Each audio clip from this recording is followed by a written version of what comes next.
Estamos com você aqui na Canção Nova, felizes, retomando os programas agora do ano de 2026. Muito obrigado pela sua companhia. Que bom, mais uma vez, nos encontrarmos. E o Além da Notícia vai, ao longo deste ano, apresentar temáticas preciosas e eu tenho certeza que você vai gostar. A gente abre este ano agora. Vamos falar de Campanha da Fraternidade, que nasceu em 1962 na Arquidiocese de Natal por iniciativa de Dom Eugênio de Araújo Salles. O objetivo naquela época, a solidariedade da população e a arrecadação para obras sociais na Quaresma. No ano seguinte, já eram 16 dioceses a realizá-la. E mais um ano, 1964, a Campanha da Fraternidade foi oficializada nacionalmente pela CNBB com o lema Igreja em Renovação. A partir de então, a Campanha da Fraternidade tornou-se uma tradição anual no Brasil, integrando reflexão teológica e ação social para temas atuais. A iniciativa bem-sucedida repercutiu longe, chegou ao conhecimento da Santa Sé. E em 1970, o Papa Paulo VI passou a enviar mensagens anuais de apoio à iniciativa, o que dura até hoje, com todos os papas que já vieram. Neste ano, agora, a Campanha da Fraternidade dirige seu olhar para a moradia. Hoje, o Brasil enfrenta um déficit qualitativo de cerca de 26 milhões de moradias inadequadas. O que isso significa?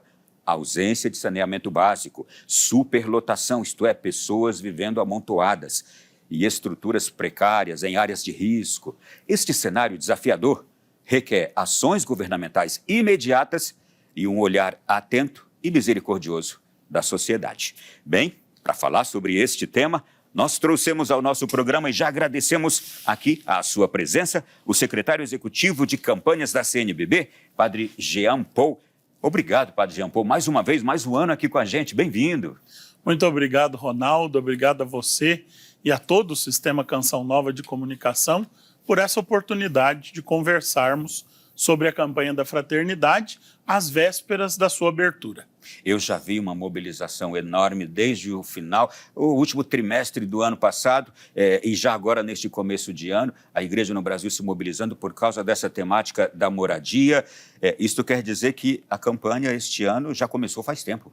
Com certeza, desde aquele seminário nacional que você participou, aqui em Brasília, representando a Canção Nova, os regionais da CNBB, os 19 regionais, e agora no início desse ano, as dioceses de todo o Brasil estão se mobilizando, se preparando, formando seus agentes para desenvolver esse bonito trabalho a partir da Quarta-feira de Cinzas. Eu estava aqui agora recordando a história. 1962 começa em nível diocesano em Natal, Rio Grande do Norte, 64 nacionalmente, e a cada ano a partir dali, vamos olhar agora para este nacionalmente, 62 anos de Campanha da Fraternidade, sempre uma temática. Quanta contribuição a Campanha da Fraternidade já trouxe para a sociedade brasileira? Sem dúvida alguma, sempre uma temática ligada à doutrina social da Igreja, às necessidades do Brasil, um tema social e humanitário que nos ajuda a converter-nos pessoal, comunitária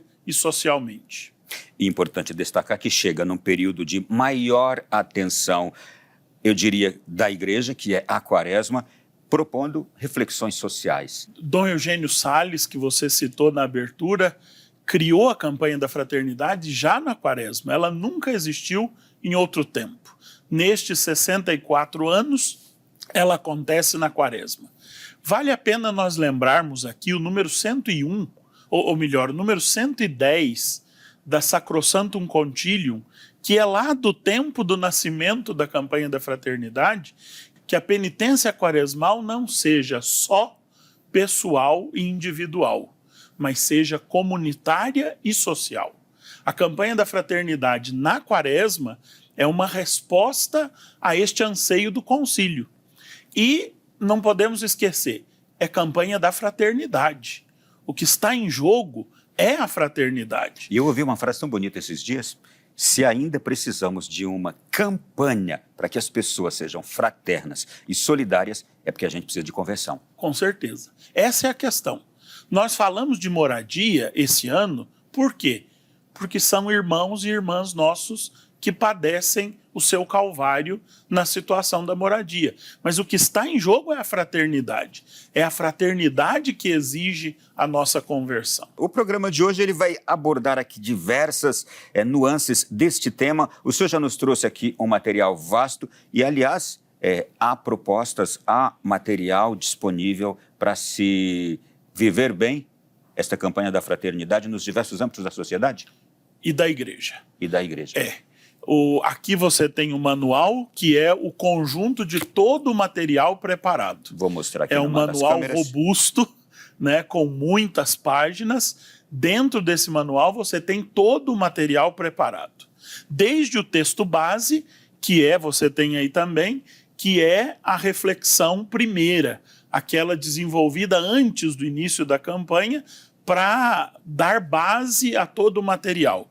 E depois do texto base, nós temos 19 pequenos subsídios, como estes outros que estão aí na sua mão. Campanha da Fraternidade em Família e Via Sacra e Via Lutes, Terço da Moradia. Tem para a escola, tem para a catequese, tem para a liturgia, tem para as pastorais sociais, tem sobre a Amazônia, tem sobre a economia de Francisco e Clara. São quase 20 subsídios diferentes que você encontra nas edições CNBB para viver na sua comunidade o tempo da Quaresma. E dá tempo ainda de pedir esse material, porque hoje é dia 12. Nós estamos a uma semana da abertura da campanha da Fraternidade, semana que vem, na quarta-feira de cinzas. Dá tempo de adquirir esse material, quem atua nas pastorais diversas da igreja, para ficar bem instruído e poder celebrá-la bem, não é? Com certeza. Dependendo da sua área de ação, adquira o texto base para você ter uma reflexão robusta e, dependendo da sua área, o subsídio que se adequa à sua área de atuação. Padre, é sempre bom, embora seja redundante, a gente perguntar, mas como é preparada uma campanha da fraternidade? Por que se escolhe tal tema para tal ano, adequando ao momento? Quais são os critérios para a escolha, por exemplo, desses temas? Os temas podem ser sugeridos por qualquer pessoa ou entidade. Basta que a pessoa ou a entidade envie uma carta à presidência da CNBB por meio do e-mail campanhas@cnbb.org.br, sugerindo o tema. Mas não basta a sugestão, é preciso enviar nessa carta um arrazoado, uma argumentação que apresente como é que esse tema se adequa aos objetivos permanentes da campanha da fraternidade. Estes objetivos estão expressos na introdução do texto base e por que esse tema é urgente e abrangente em todo o Brasil.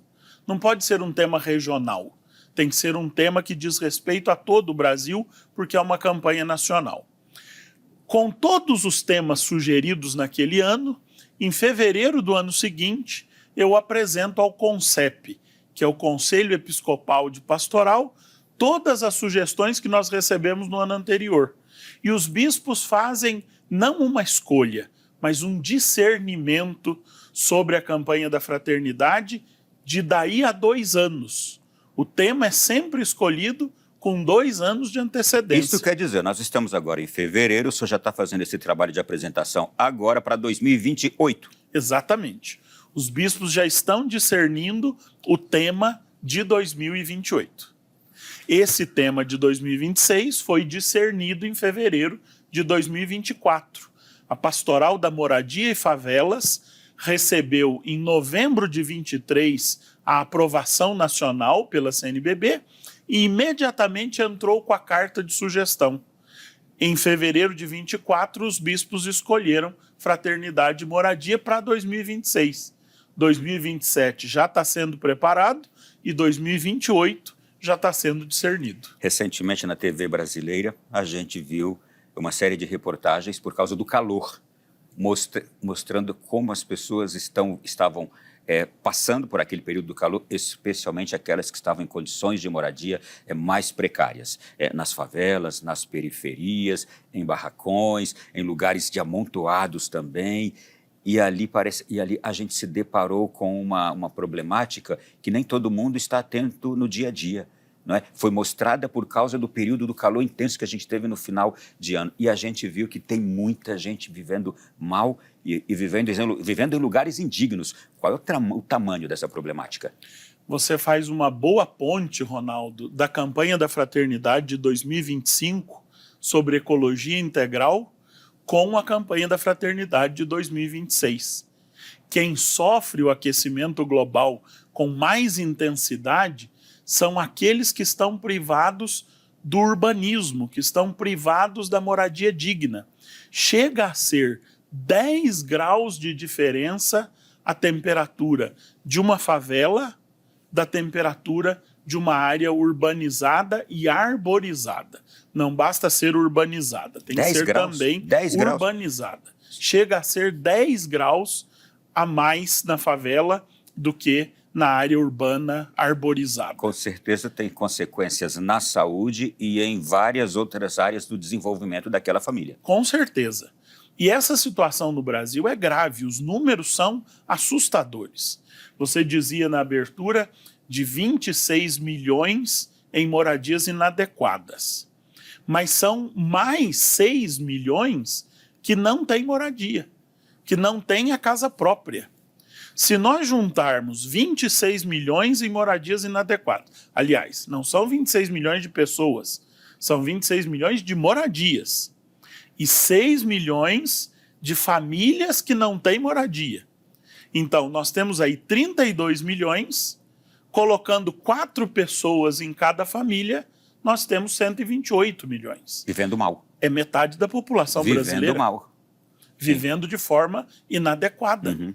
E não só inadequada, é bom que nós digamos aqui, indignas dos filhos e filhas de Deus. E essas outras 6 milhões de famílias sem moradia, onde estão? Morando com a sogra, morando nos albergues, morando nos asilos, morando na rua, morando num aluguel excessivo, morando com o benefício do aluguel social, se virando nos 30 para morar de alguma forma, né? Mas a situação mais drástica é aquela dos moradores de rua. Por isso, nessa campanha da Fraternidade, embora não seja uma campanha da Fraternidade sobre a população em situação de rua, nós precisamos olhar para essa população, porque é quem mais sofre e sofre de forma mais radical a falta de moradia. Essa população de rua está dentro dos 6 milhões? Está dentro dos 6 milhões e uma pesquisa de dezembro de 2024, feita pela UFMG no CadÚnico, aponta para 360 mil pessoas no Brasil em situação de rua. E é um número alarmante, 360 mil. Nós temos cidades de porte médio para grande que não tem 360 mil habitantes, né? Mas esse número está infravalorizado, porque essa pesquisa foi feita no CadÚnico. 360 mil são aqueles que, tendo se cadastrado no CadÚnico, disseram, nós vivemos na rua. Mas quantos irmãos e irmãs de rua não têm conexão para se cadastrar no CadÚnico ou não têm CPF para se cadastrar no CadÚnico? Então, esse número é muito maior do que 360 mil. Tem ainda aqui a condição daqueles que vivem com ausência de saneamento básico.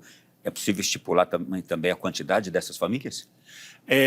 Nós ainda temos no Brasil mais ou menos a mesma quantidade, 360 mil casas sem banheiro, que é um sinal da falta do saneamento básico. Só uma coisa, nós que estamos nas cidades, nós que temos uma vida regular, a gente nem imagina o sofrimento dessas populações, dessas pessoas que estão aí no fundo do Brasil ou nas periferias próximas das nossas cidades, que a gente não chega lá, né? A gente não vai lá. E o pior é que muitas dessas pessoas convivem conosco e nós nem percebemos. No ambiente de trabalho? No ambiente de trabalho, na convivência social.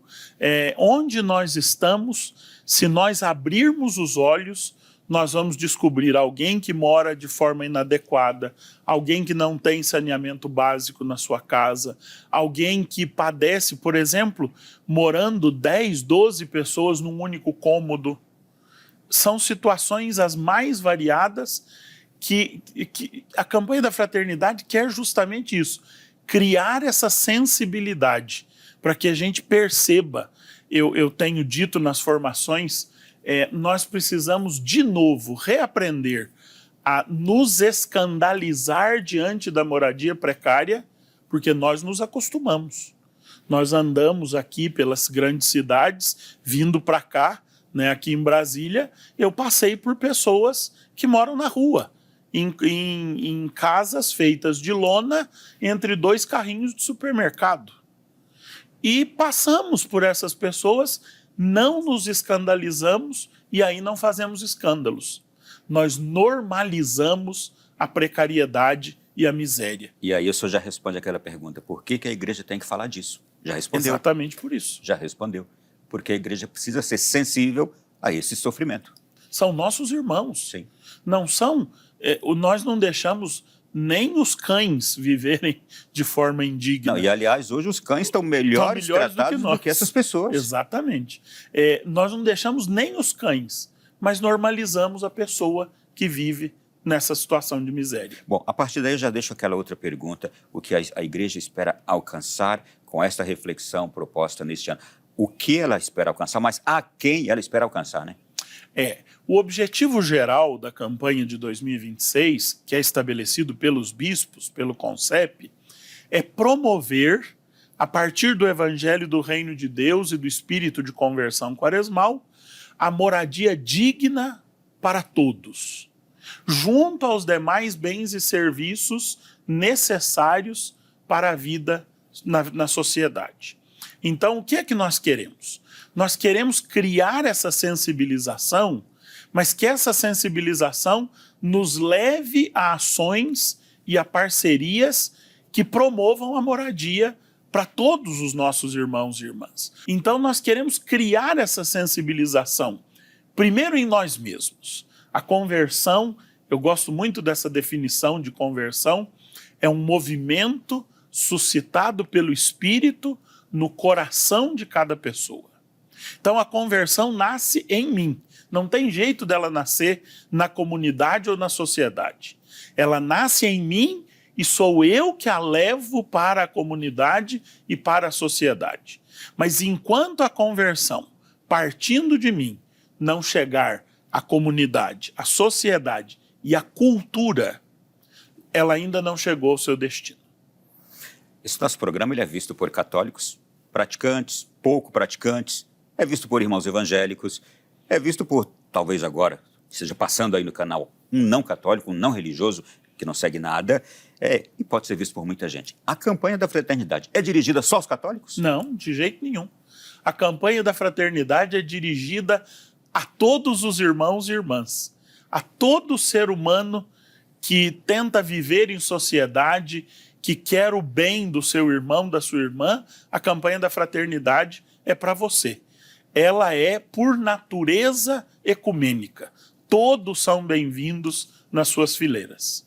A gente vai fazer agora uma pausa aqui na sequência do programa e na volta nós vamos trazer aqui, olha, realidades da moradia no Brasil. Nós vamos trazer o hino da campanha da fraternidade, nós vamos trazer aqui também esta proposta de diálogo com a sociedade, com quem dialogar sobre essa temática. É ano eleitoral também. É propício para se abordar essa temática no ano eleitoral, isto é, para alcançar o coração daqueles que pretendem exercer um cargo público. Daqui a pouquinho, na sequência do nosso Além da Notícia de hoje.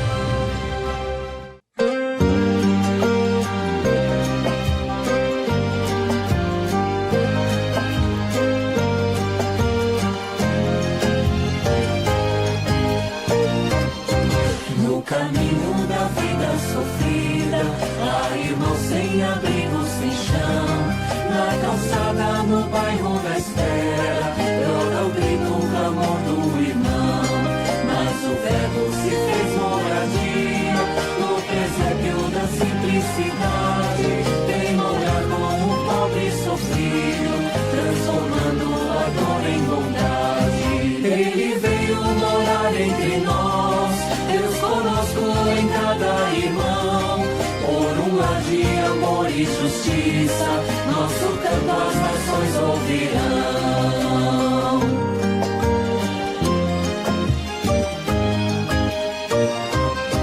Onde faltam direito e cuidado, sobra medo, abandono e dor, mas a fé que se faz compromisso ergue a voz com firmeza e ardor. Quando amor for tijolo e telhado e a justiça a nossa missão, cada casa será testemunho do Evangelho de Cristo em ação. Ele veio morar entre nós, Deus conosco em cada irmão, por um lar de amor e justiça, nosso canto as nações ouvirão. Campanha da Fraternidade 2026, ele veio morar entre nós. Nós estamos abordando hoje essa temática aqui no programa Além da Notícia e ela tem tantas nuances e eu fico me recordando aqui de quantos hinos de campanha da fraternidade, quantos cantos marcantes que entraram em nossas vidas ao longo dessas 6 últimas décadas. E eles sempre deixaram alguma recordação dentro de nós. Eu estava ouvindo agora este canto e me recordando também de outras campanhas antigas, pelas imagens também, que sempre nos levam a olhar para o outro como nosso irmão, Padre Jean Paul. Bom, diante disso, veio também aqui a informação que o senhor nos trouxe. Não foi fácil escolher o hino da campanha da fraternidade. Aliás, nunca é fácil. São muitas propostas, são muitas composições apresentadas? Exatamente. A composição do hino, embora ele não seja uma peça litúrgica, ela é feita com o setor de música litúrgica da CNBB e nós, desde 2 anos atrás, nós temos feito uma formação com os compositores por modo online, para que eles então componham o hino da campanha da fraternidade. São 3 noites de formação.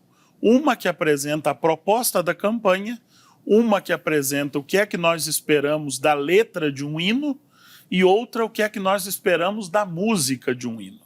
E então eles podem compor. E só podem compor aqueles que participam dessa formação. Esse ano nós tivemos 343 compositores inscritos para o processo de composição do hino. E nós tivemos mais de 90 sugestões de música. Então, foi um processo demorado, exigente, para chegarmos a essa bela composição que tem poesia, que tem profecia, que não é longa, é um hino breve, apenas 3 estrofes, e que foi composto pelo Crisógono Sabino, que é do Espírito Santo. A letra foi feita por ele, e a melodia pelo Carlos Alberto Santos, que é da Paraíba. Então, nós temos um hino que é a expressão da poesia e da música do nosso Brasil. E girou o continente. Brasil continental. Vamos lá. Bom, então cumprimentos também aí a esses autores. As peças publicitárias para este ano já estão prontas também e deverão ser lançadas na mídia nacional a partir da quarta-feira de cinzas? Já estão disponíveis para os meios de comunicação, no Drive, no site das campanhas da CNBB. Rádios, TVs já podem então acessá-las? Podem acessar, já estão disponíveis para que sejam veiculadas a partir da quarta-feira de cinzas. Vamos lá. Bom, a gente vai continuar agora a temática, aprofundando aqui a temática da campanha deste ano. Ela visa despertar consciências sobre o direito à moradia digna e refletir sobre a situação de vulnerabilidade social de milhões de brasileiros. Padre, como será proposto na prática este diálogo com a sociedade a partir da igreja? Então, esse diálogo acontece a partir do texto base. O texto base é, de alguma forma, uma tese oferecida à sociedade brasileira. Tem muita gente da academia, tem muita gente que adquire o texto base justamente para conhecer o que é que a igreja está dizendo sobre essa questão. Então, o texto base é o nosso grande instrumento de diálogo. Ele é oferecido à sociedade como a palavra da igreja sobre aquela questão. A partir disso, essas experiências de formação que nós falávamos no bloco anterior, nos regionais, nas dioceses, já são experiências de diálogo com a sociedade, porque as igrejas locais são convidadas a convidar pessoas da sociedade civil e do poder público que estão imbricadas na questão da moradia. Então, em muitos seminários regionais, em seminários diocesanos, nós temos os gestores públicos, que são também responsáveis pelas políticas públicas de moradia. Há poucos dias, assessorando um seminário diocesano online, eu pedi ao pessoal no primeiro dia que para o segundo dia levantasse o déficit habitacional da sua cidade. E aí alguém disse assim, olha, a secretária de habitação está aqui participando online conosco. Ela pode trazer esse número para amanhã, para o nosso encontro. E, de fato, no dia seguinte, ela apresentava os números levantados naquele município, sede de uma diocese, que apresentavam o déficit habitacional. Então, esse diálogo já está acontecendo. Os subsídios que nós falávamos no bloco anterior também são instrumentos. Nós temos 5 subsídios destinados à educação. Como trabalhar a questão da moradia na sala de aula, na escola. E não é só para a escola católica. Moradia não é um tema eclesial. O Estado é laico, o ensino é laico, e nós baseamos na Base Nacional Comum Curricular com todos os critérios para que se possa trabalhar na sala de aula, nas diversas disciplinas, não só no ensino religioso, mas na matemática, na geografia, na sociologia, nas ciências, etc., a esse tema da moradia. Então, quando esse tema chega na escola e suscita ali uma reflexão, é um diálogo com a sociedade. Eu tenho contado um exemplo que aconteceu em 2023, uma professora de um colégio de freiras em Itajaí, Santa Catarina, levou o tema da fome, foi a campanha da fraternidade de 2023, para a sala de aula com seus alunos de 5 anos. E as crianças se envolveram na reflexão. Se envolveram a tal ponto que decidiram, na sala de aula, escrever uma carta para o prefeito, pedindo ao prefeito que reativasse o restaurante popular que existia naquela cidade, na gestão anterior, porque ainda havia muita gente que não tinha como se alimentar, que passava fome. Para resumir aqui a história, se tornou lei, a Carta das Crianças foi parar na Câmara Municipal, se tornou uma lei obrigando o prefeito a reabrir o restaurante popular, e a inauguração do restaurante foi uma refeição oferecida pelas crianças de 5 anos aos moradores de rua. Ou seja, um diálogo via crianças de 5 anos da escola católica com a sociedade. Então, esse diálogo ele vai se dar em diversos âmbitos, em diversos ambientes. Muitas câmaras municipais vão fazer audiências públicas sobre moradia, provocadas pelas paróquias. Aqui no Distrito Federal, anualmente, nós temos no Congresso Nacional uma sessão solene sobre a campanha da fraternidade e também na Câmara Distrital uma sessão solene sobre a campanha da fraternidade. Então esse diálogo vai se dar em todos os âmbitos da nossa sociedade. Com essas informações em mãos, muitas pessoas, tanto autoridades públicas, quanto a igreja, quanto pessoas, até um grupo empresarial pode dizer, o que vamos fazer com essa informação? O que podemos fazer com isso? E eu me recordei dos mutirões de construção que nós já tivemos, e eu acredito que eles existam ainda em muitos lugares do Brasil, de pessoas, a igreja já ajudou a promover mutirões de construção, famílias fazem isso uns com os outros, uns pelos outros membros de sua família. O que podemos fazer com esses dados, não é? Com essas informações, se a gente os tem? E a igreja simplesmente nos ajuda agora a ter essa iniciativa, curiosamente, de saber, puxa, são quantos aqui na nossa cidade que estão sem moradia? E a partir daí um próximo passo. E o que podemos fazer com isso, né, Padre? Exatamente. Que coisa. Isso é a conversão. Onde estamos, para onde queremos ir, o que fazemos para chegar daqui lá, né? Isso é um movimento de conversão. No que o senhor disse aí também, me recordou aqui um episódio que esta semana eu trouxe no rádio, no programa de rádio que tenho diariamente em rede nacional aqui em Brasília, para a Canção Nova. Eu trouxe a história de um menino chamado Wyatt Herbert de Illinois, nos Estados Unidos, uma criança de 8 anos que teve uma atitude de gente grande. Ele soube que tinha uma vizinha, uma criancinha de 2 anos, com leucemia, uma menina de 2 anos com leucemia, e que a família estava precisando de ajuda para pagar as sessões de quimioterapia e o tratamento todo. E ele então resolveu, ele ouviu que tinha uma gincana organizada por um banco local, ele resolveu entrar na gincana e o propósito dele era ganhar aquela gincana para ajudar a menininha de 2 anos e a família dela a pagar todo o tratamento. E ele ganhou. Ele entrou na gincana e ganhou. A família dele e a família da menininha foram receber o prêmio lá no banco. E aí, quando chegaram lá para receber o prêmio, a grande emoção de todos é que o menininho pegou os $1.000, que era o prêmio, ele doou para a família, mas só que a atitude dele viralizou. Outras pessoas quiseram ajudar no tratamento daquela criança. Terminou que a família conseguiu bancar todo o tratamento. E a melhor notícia, a menininha ficou curada. Olha. De 2 anos ficou curada. Por fim, fica aqui também a reflexão, a importância da boa educação e de sermos pessoas que têm práticas que certamente serão assimiladas desde os pequenos até os grandes. Essas boas práticas são assimiladas. Esses bons gestos são assimilados. São atitudes que o senhor trouxe aí agora também dessas crianças. Recentemente eu estive no seminário arquidiocesano de Olinda e Recife para a campanha da fraternidade e lá foi apresentada uma experiência de uma paróquia em que em 2022 houve uma enchente e o Papa Francisco enviou uma doação para a reconstrução daquelas casas que foram destruídas pela enchente. Aquilo que o Papa Francisco enviou foi a reconstrução de uma casa da comunidade. Mas ali começou um mutirão de reconstrução.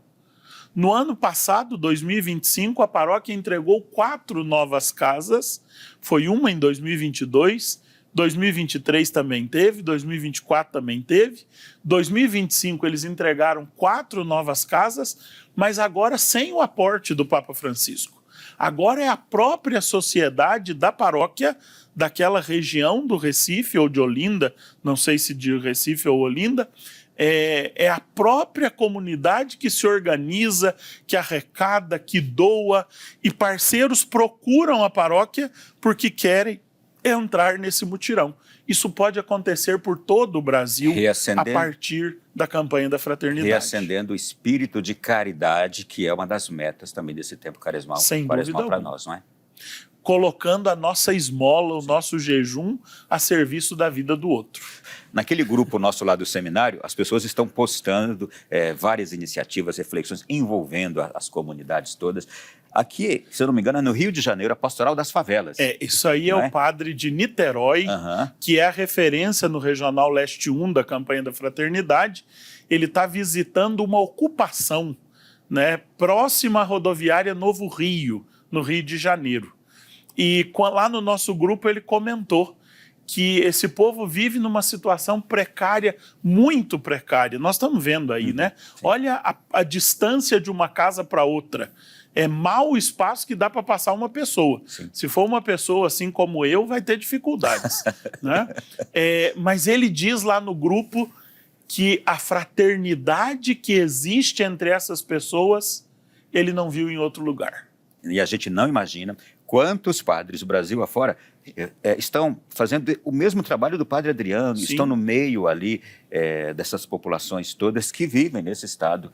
E olha, ainda também fez refeição com eles, compartilhando a refeição com eles. Bom, vários outros exemplos. Essa é a Pastoral da Favela. Como está estruturada hoje a Pastoral da Favela? Porque foi ela que trouxe esse bom incômodo para os bispos pensarem e proporem uma campanha da fraternidade sobre moradia, né? Isso. Em novembro de 2023, ela recebeu a aprovação nacional, é a mais nova pastoral da igreja no Brasil, e ela está organizada nas grandes cidades, nas grandes capitais do nosso país, e está se organizando também em outras regiões do nosso país.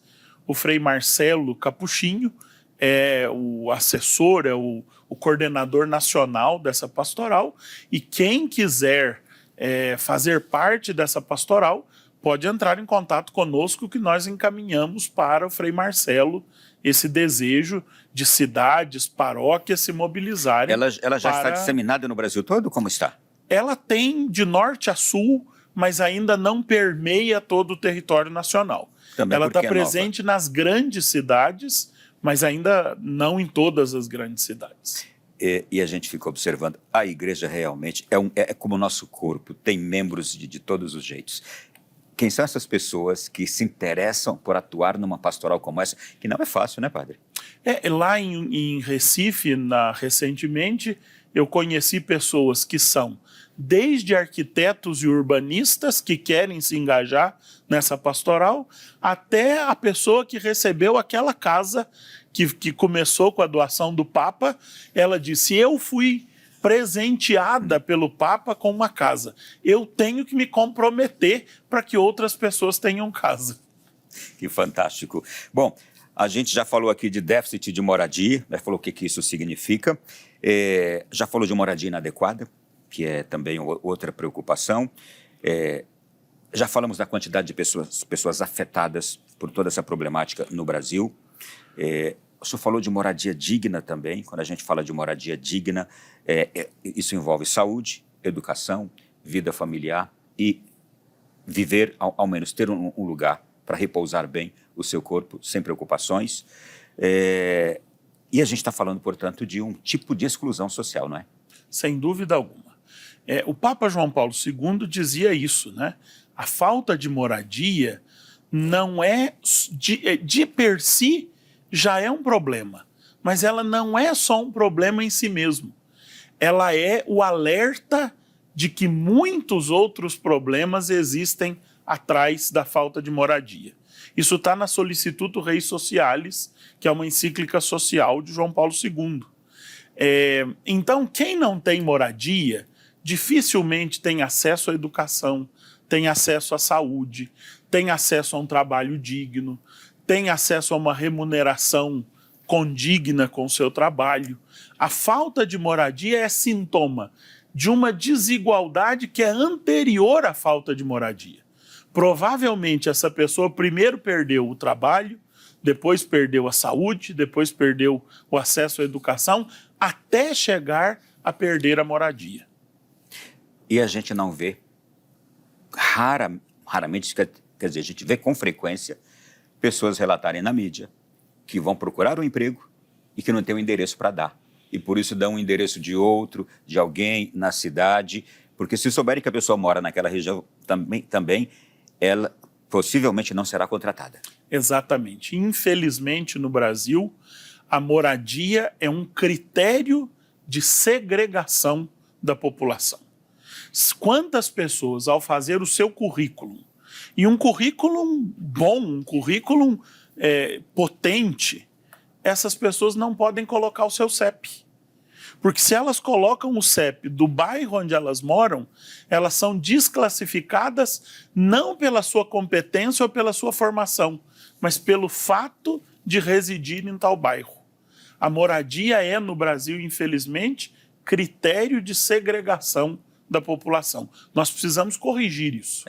É uma realidade de dor e dramática para essas populações que, como nós vimos aqui, são gigantescas. É uma população gigantesca. Isso só perpetua a exclusão. Nega ao sujeito uma possibilidade de sair da exclusão. Padre Jean Paul, o nosso segundo bloco já se foi. Daqui a pouquinho nós vamos voltar falando aqui caminhos de ação. A gente vai apontar caminhos de ação para esta prática, para pôr na prática, esta campanha da Fraternidade de 2026 sobre moradia no Brasil. Segura aí um pouquinho e a gente vai voltar também. Eu vou contar um exemplo maravilhoso que nós tivemos aqui em Brasília, o Padre João Paul esteve também, que diz respeito à população de rua, portanto, sem moradia, que a gente pôde experimentar estando ali com eles numa noite, aqui em Brasília, nas ruas com essa população. Fica para o próximo bloco.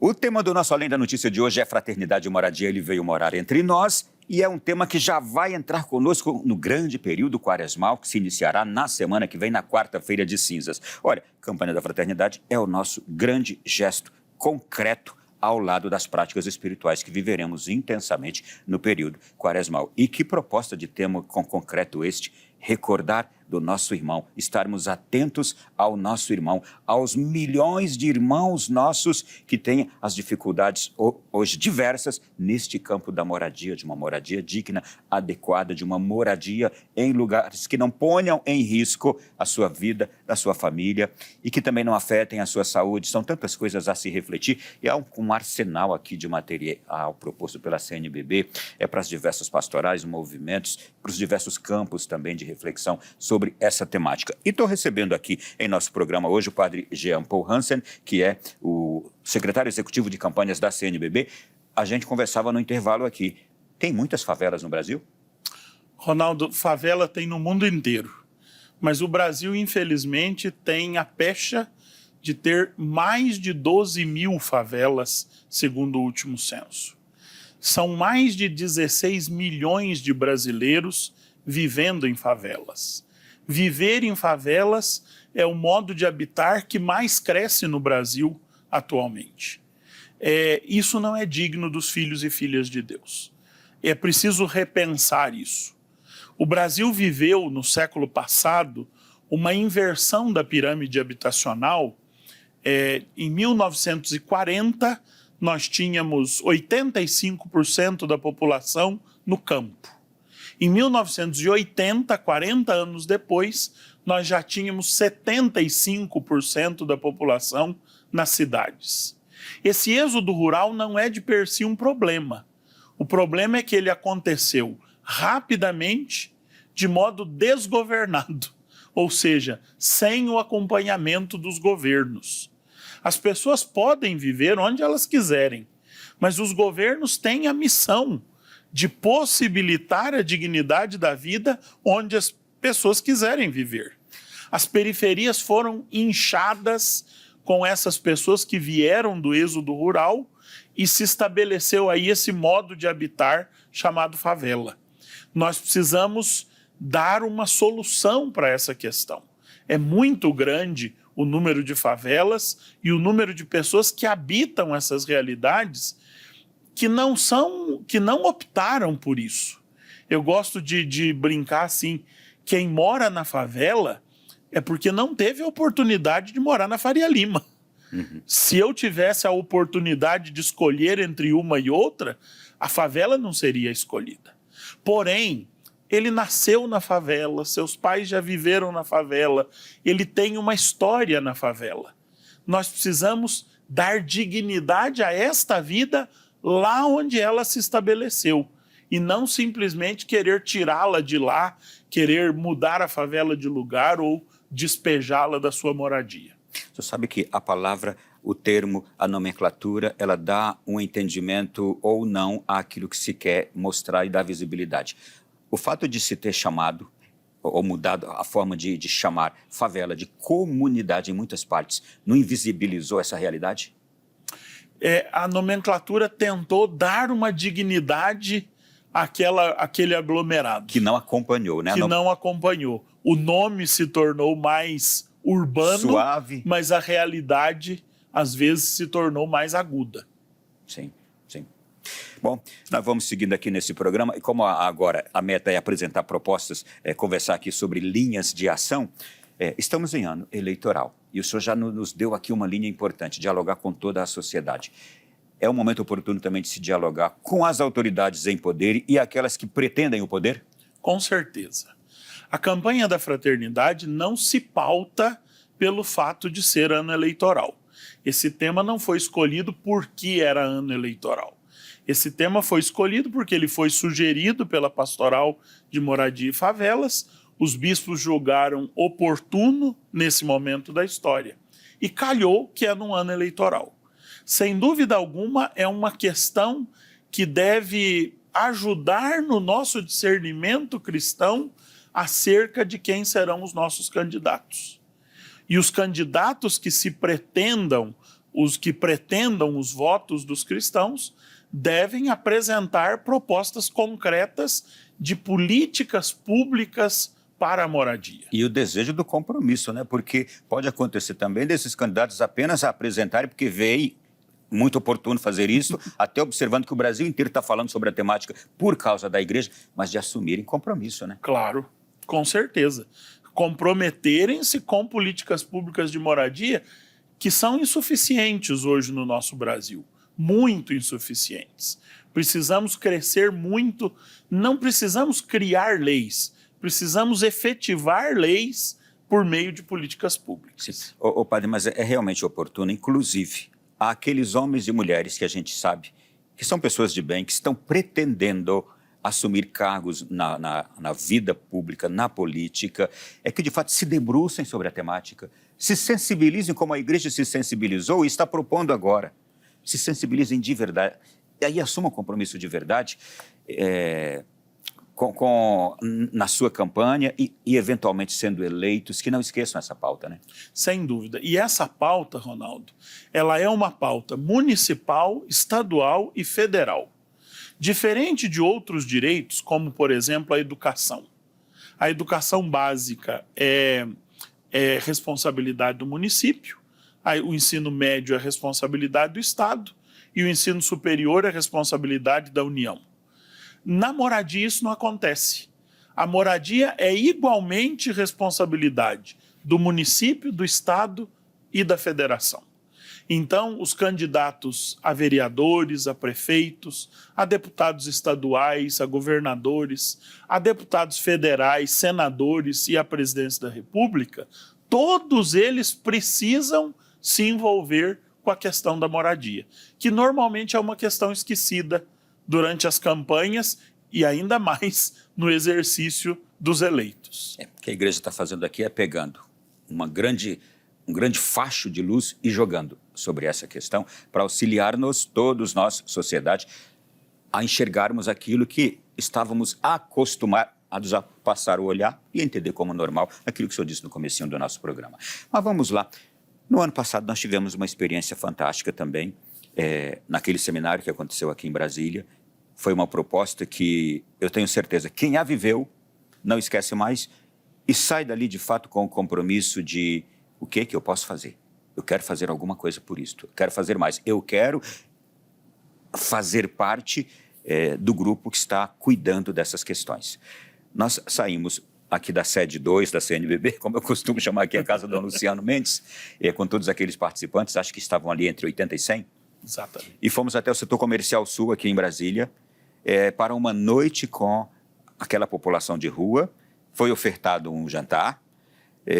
O senhor pode narrar muito bem o que aconteceu, por favor? Então, nós quisemos no Seminário Nacional das Campanhas, quando nós reunimos aqui em Brasília os articuladores da campanha da fraternidade de todo o Brasil, fazer uma experiência concreta, tocar com as nossas mãos e com o nosso coração a realidade daqueles que não têm moradia.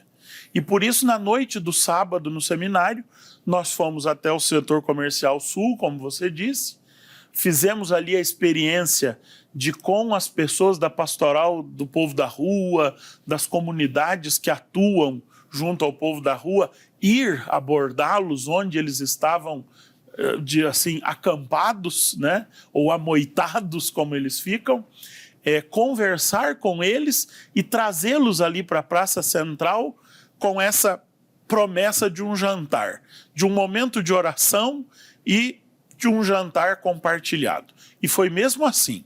Nós não jantamos na casa de retiro e depois fomos para lá, não é? Nós levamos o nosso jantar para a rua e fomos jantar com eles, lá no setor comercial sul. Um cardápio, Ronaldo, eu não sei se eu te contei essa história, um cardápio que eles escolheram. Ah, foram eles que escolheram? Foram eles que escolheram.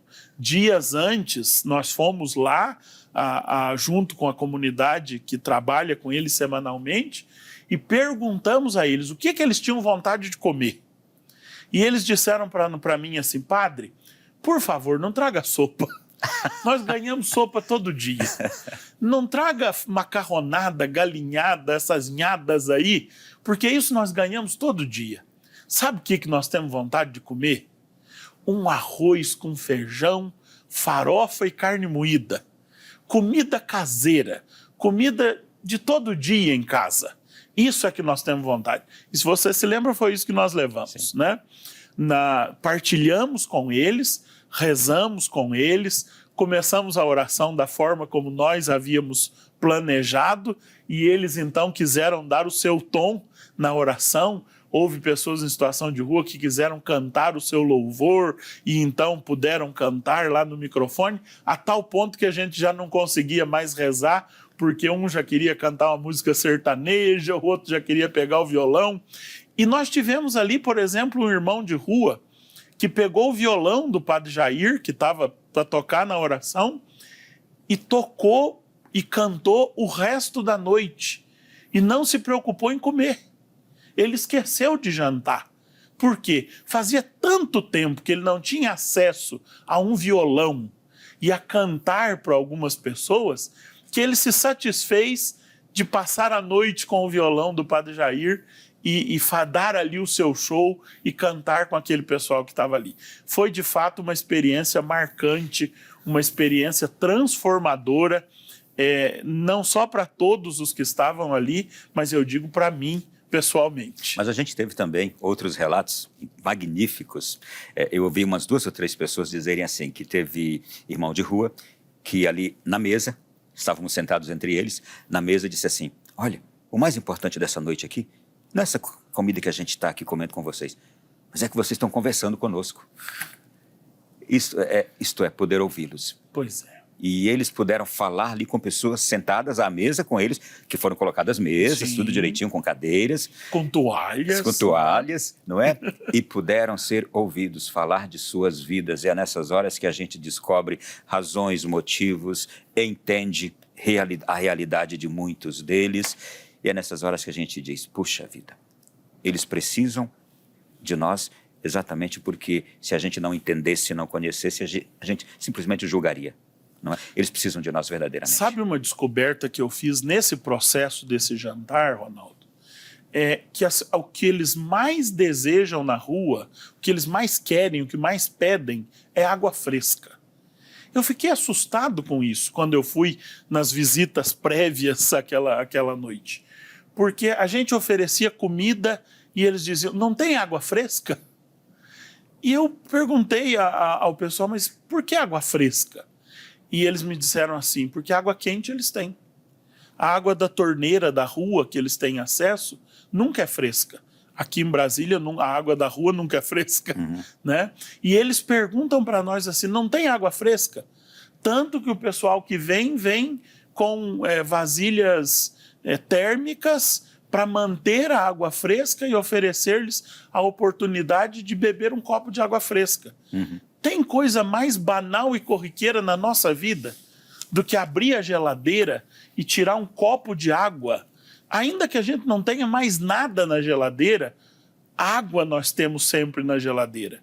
Os irmãos que vivem na rua, nem sequer esse prazer têm na vida.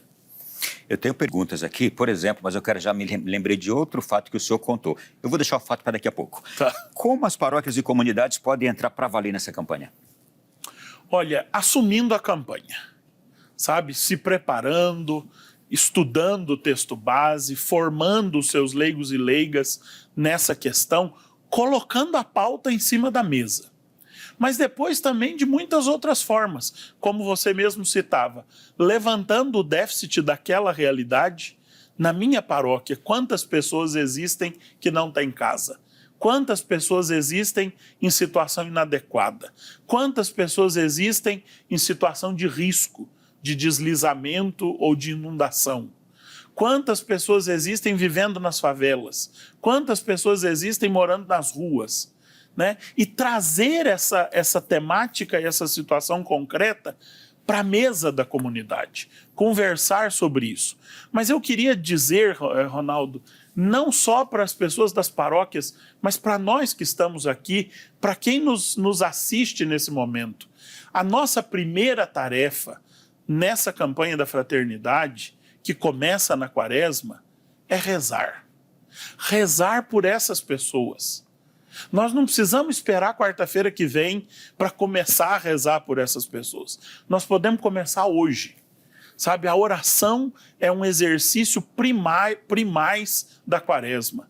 Mas comecemos hoje a rezar por essas pessoas, que elas estejam presentes na nossa oração, porque a oração quebra o coração de pedra. E se a ideia é criar sensibilidade, quanto mais nós rezarmos por elas, mais nós nos tornaremos sensíveis ao calvário delas. Então, primeira tarefa, rezar. Então, como é que a paróquia pode entrar em cheio?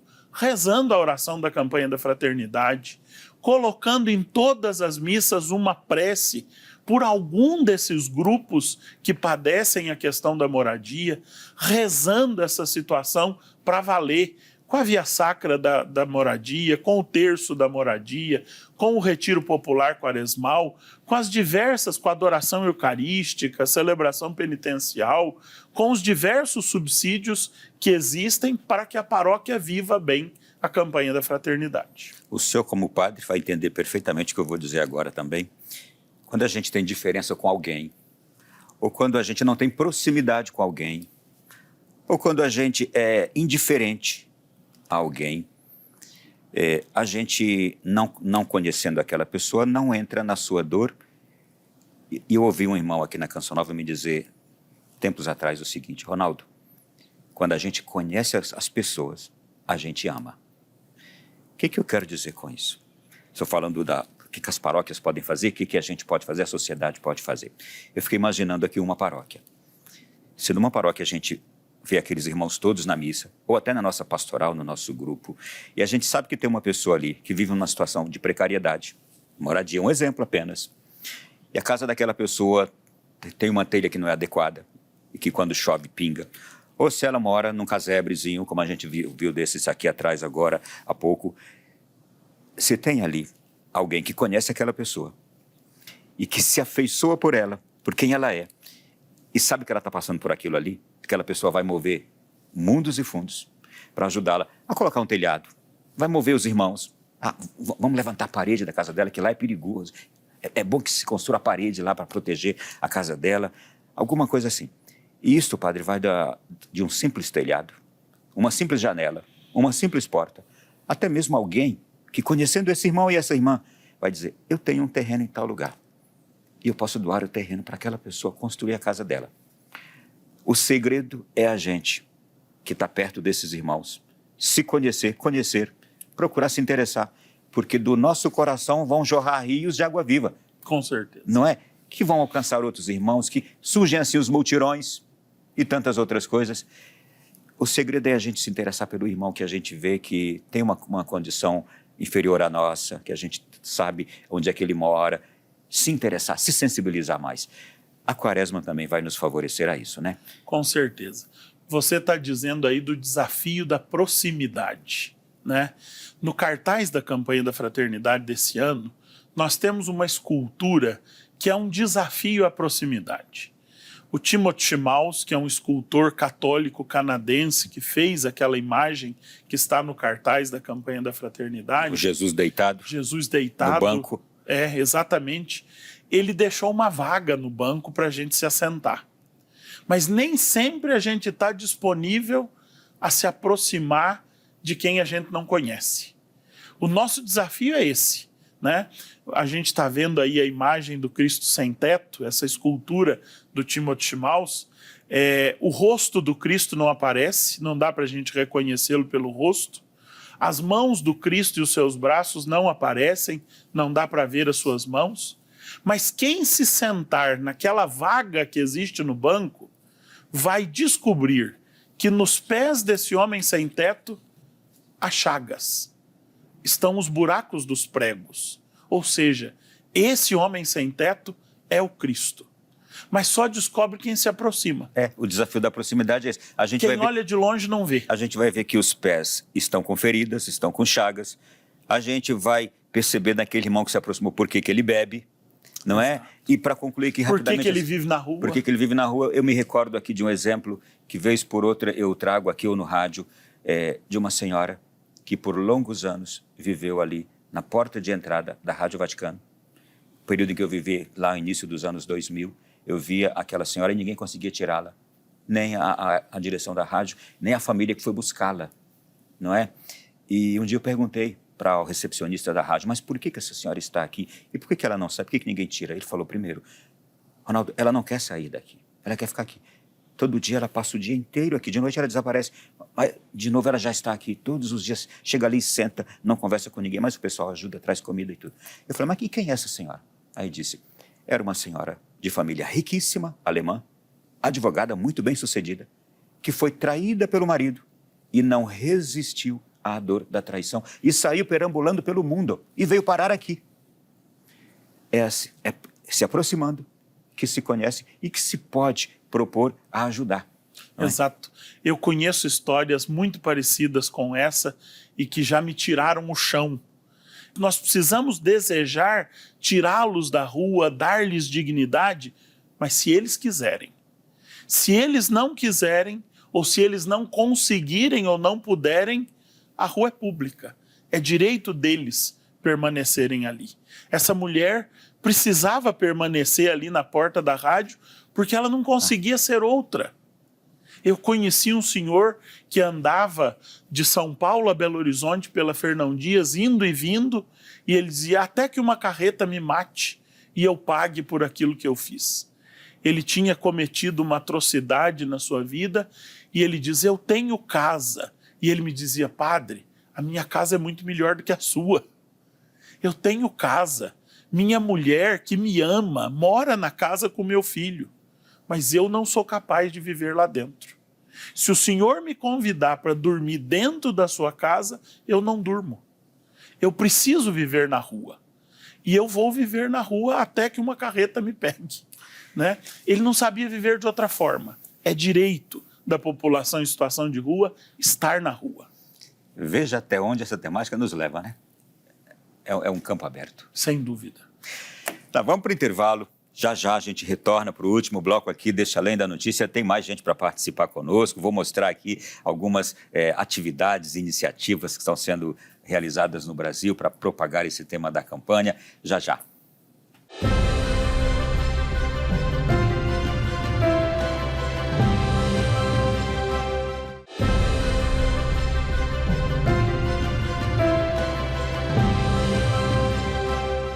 De volta aqui no Além da Notícia na noite de hoje, falando sobre essa realidade dura, dramática de milhões de irmãos brasileiros que sofrem com a moradia não digna. Bom, a gente vai continuar aqui nesse último bloco agora e vai ser um bloco também de abordagens mais rápidas de alguns temas, mas eu já quero começar aqui também propondo ao padre Jean Paul, que está comigo, que a gente faça uma observação do que está acontecendo de mobilização dessa campanha. A gente começa agora pela Diocese de Marabá.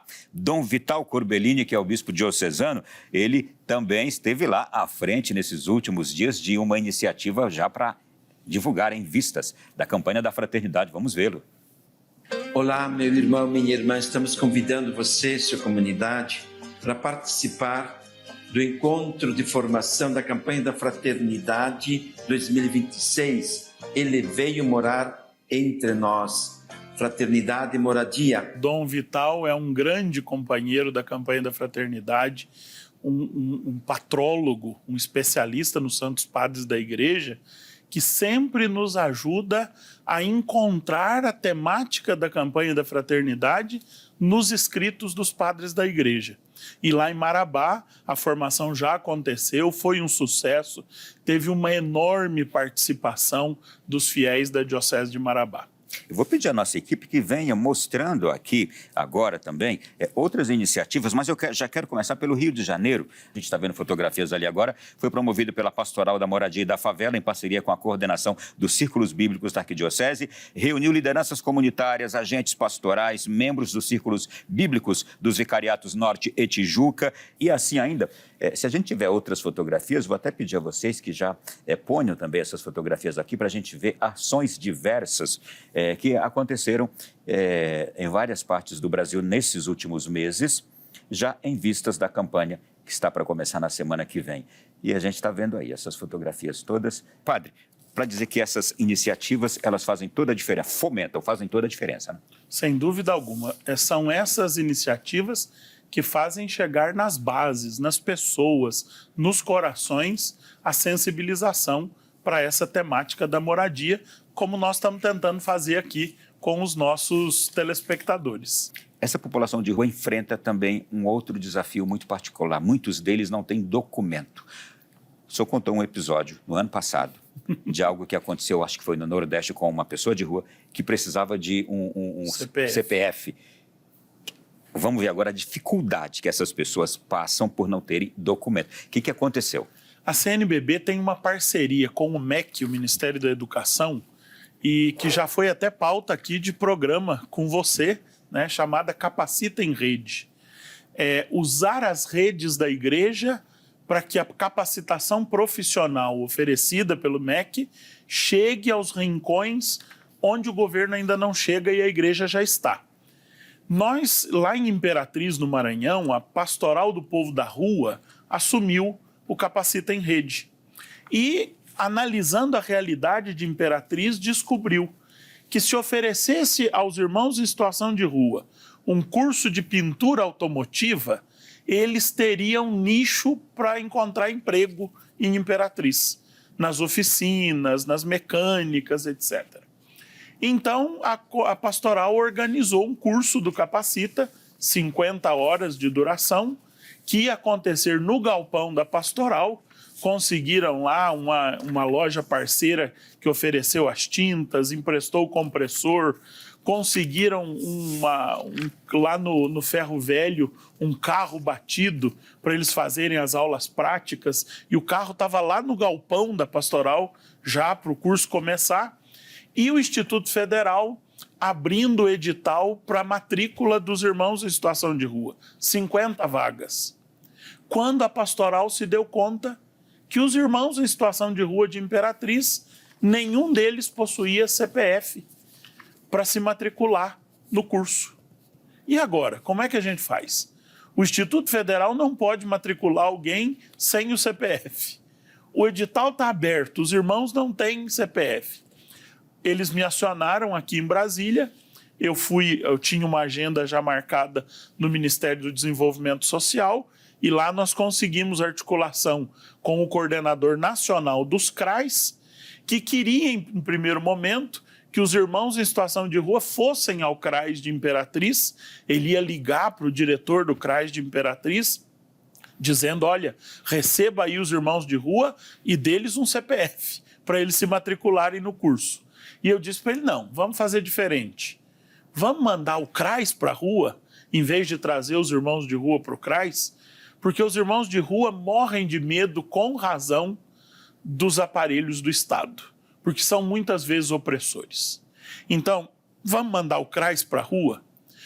Os 50 irmãos receberam o seu CPF, se matricularam, fizeram o curso de capacitação profissional de pintura automotiva, e hoje nós já temos em Imperatriz irmãos de rua empregados em oficinas mecânicas, pondo em prática aquilo que aprenderam no Capacita em Rede.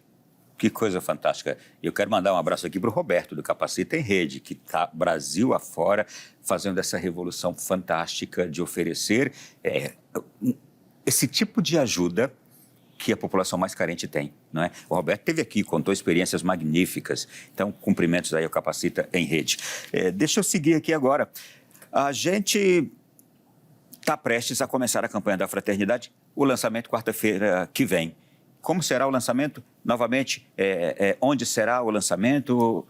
Qual a programação? O lançamento da campanha da Fraternidade, ele acontece em 2 momentos. Primeiramente, na quarta-feira de cinzas, próxima quarta-feira, às 9 horas da manhã, na Capela Nossa Senhora Aparecida, aqui em Brasília, na sede da CNBB Nacional. Após a missa no Salão Dom Helder Câmara, haverá uma sessão solene de lançamento da campanha da Fraternidade. Depois, no domingo seguinte, o primeiro domingo da Quaresma, é costume que a gente faça também o lançamento no Santuário Nacional. Mas esse ano, o lançamento em Aparecida tem um diferencial que quase me emociona.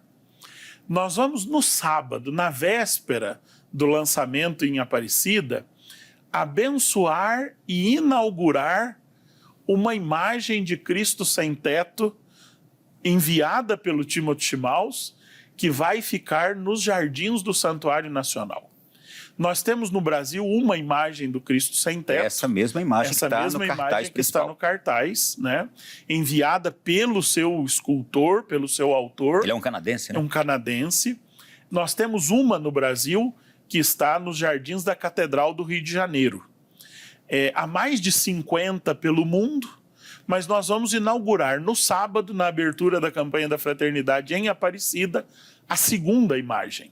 Então você que a partir não deste sábado, mas do outro, for a Aparecida, você pode se aproximar do Cristo sem teto, sentar naquele espacinho que está no banco, registrar a sua presença ali e publicar nas suas redes sociais com a hashtag CF2026. Hashtag CF2026.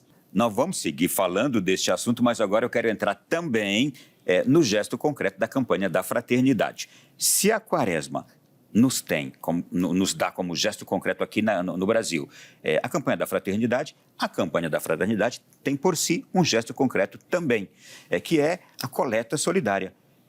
Como é que funciona? No Domingo de Ramos, em todo o Brasil, em todas as comunidades católicas do Brasil, acontece a coleta nacional da solidariedade. A Quaresma nos oferece 3 exercícios típicos, próprios da Quaresma: oração, jejum e esmola. Da oração nós já falamos aqui. Aliás, eu convidei todo mundo, a partir de hoje, rezar por essas pessoas que sofrem com a questão da moradia. O jejum, você já apresentou de uma certa forma, dizendo: olha, eu tenho um terreno, queria construir ali, mas eu posso doar o meu terreno para quem não tem. Às vezes não é um terreno, às vezes é um pouquinho de tijolo, um saco de cimento. Às vezes eu tenho uma casa, somos 3, 4 pessoas, temos um banheiro, mas na casa da empregada não tem banheiro. Eu queria construir uma suíte na minha casa, mas que tal eu jejuar desse meu desejo de luxo e construir o banheiro na casa da empregada que não tem? Né? Então, o jejum também se encaixa na campanha da fraternidade. E, por fim, a esmola. A esmola direcionada para ações que vão mudar a realidade da moradia no Brasil. Dessa coleta que acontece em todas as comunidades católicas no Domingo de Ramos, 60%, a maior parte, fica nas dioceses para ações relacionadas ao tema da campanha da fraternidade. E 40% são destinadas ao Fundo Nacional de Solidariedade, que ampara projetos em todo o Brasil relacionados ao tema da campanha da fraternidade. Portanto, nesse ano, nós vamos ajudar projetos que visam melhorar a moradia das pessoas que moram de forma inadequada ou que visam construir moradias para pessoas que não têm a sua casa própria. A sua ajuda, o seu óbolo da viúva, vai ajudar a mudar a vida de muitas pessoas. Atenção, portanto, é o Domingo de Ramos, Domingo de Ramos. Bom, padre, chegando no final do nosso programa, aqui uma pergunta que é também, agora não é nem pergunta, não, é mais uma mensagem. Que mensagem o senhor deixa para quem vive hoje com esse problema da moradia, para quem vive mal, mora mal, essa gente, esses nossos irmãos que sofrem com o problema da moradia? Que mensagem deixar hoje para eles? Eu queria dizer para esses irmãos o seguinte: vocês não estão sozinhos. Você que está privado da sua moradia, você que vive numa moradia precária, em primeiro lugar, Cristo está com você. Ele veio morar entre nós. Ele assumiu a nossa vida com todas as suas vicissitudes.